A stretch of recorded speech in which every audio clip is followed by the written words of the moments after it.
What's up guys, this is LegitStrategy here, and today I've got my second weapon guide for Call of Duty Advanced Warfare. Today we'll be looking at the KF5. This is the first SMG that is unlocked as default. If you haven't already seen my BAL 27 weapon guide, make sure to check that out as well. There'll be a link at the end of the video, but for now let's get into today's guide. The KF5 has moderate damage stats for a submachine gun. However, compared with an assault rifle, the damage is fairly weak. I'm expecting there to be an update for the subbies soon, but for now they can't really compete with an AR. You'll need 4 shots to kill in close quarters and 3 for a headshot. At a distance this increases to 5 body shots or 4 headshots. This rapidly increases over further distances, requiring a lot more shots to kill. The range is the best in its class, however slightly below the majority of assault rifles. The fire rate is the lowest amongst its peers, being 865 rounds per minute, allowing for more controlled accuracy at range.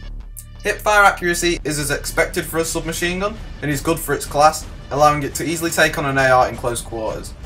Equipping the laser sight will assist in this area and can be a very beneficial attachment when playing with a run and gun style. Pairing the laser with the gung-ho perk is also very effective when firing on the go. Recoil is average for this weapon and can only be controlled for a limited range. However, as the fire rate is the lowest of the SMGs, it can be easier to handle than others. Attaching the foregrip will allow a much better chance when taking on ARs, although I wouldn't recommend contesting long-range gunfights, especially if they can see you. Mobility is good for a submachine gun and will allow you to navigate the map at high speed. Although lightweight will increase this, I wouldn't really see it being necessary unless you want to be even faster. Magazine capacity is the second largest of its class, being 40 and can be increased to 60 with the extended mags attachment equipped. This is a fairly large magazine size, allowing you to take out multiple enemies with one mag. However, although it has a fair amount of ammo, due to the fire rate bullets can quickly decrease. The scavenger perk could be added to help with this, but I don't see it as a necessary. The reload time is the fastest of the submachine guns, along with the AMR9 and the SN6 being 1.8 seconds. This falls to 1.3 seconds when using the speed reload technique. You'll find the KF5 to be one of the most usable SMGs within Advanced Warfare, as it has the most range in its class, and the first 5 bullets that you fire do extra damage. Of all the submachine guns, the KF5 should be used the least aggressively due to its low rate of fire and damage. It is best at medium range, better than assault rifles at close range, and not competitive at long range. However, the weapon can easily be improved by selecting the right loadout to go with it. The quick draw grip is a necessary attachment when using the KF5. Obviously, submachine guns allow you to move fairly fast, so you'll need to be able to aim in fast as well. This helps a lot when engaging enemies from medium range, and just being able to get on target quicker and fire more shots. To help take advantage of the speed, it can also be beneficial to attach the stock. This is an effective attachment for close mid-range combat, allowing you to keep your movement speed while aiming down the sights. This helps to dodge a lot more enemy fire whilst firing back. This will also allow you to move a lot faster and pre-aim round corners and through doorways. As for the perks, the KF5 is quite versatile, and depending on how you decide to play with this weapon, can support a variety of different options. I see toughness as a necessary when using any submachine gun.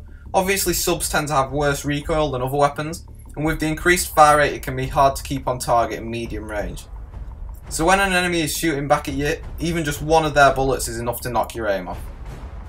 If you decide to play more aggressive with this weapon, I would recommend Flak Jacket, as on modes like Hardpoint and Domination, enemies will spam a lot of nades in, and being able to take more hits can be very important in those situations. It's also nice to know that you don't have to worry too much when you see the grenade icon, and won't make you panic quite as much. As for killstreaks, exo abilities and launchers, it's up to you. As this weapon is quite versatile, it works with a number of setups.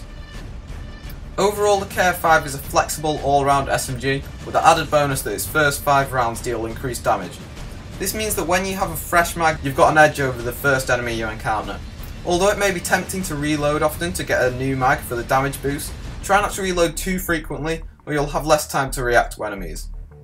This is probably the most used SMG at the moment, though assault rifles still have the advantage on multiplayer, so hopefully after a few updates the subbies might stand a chance.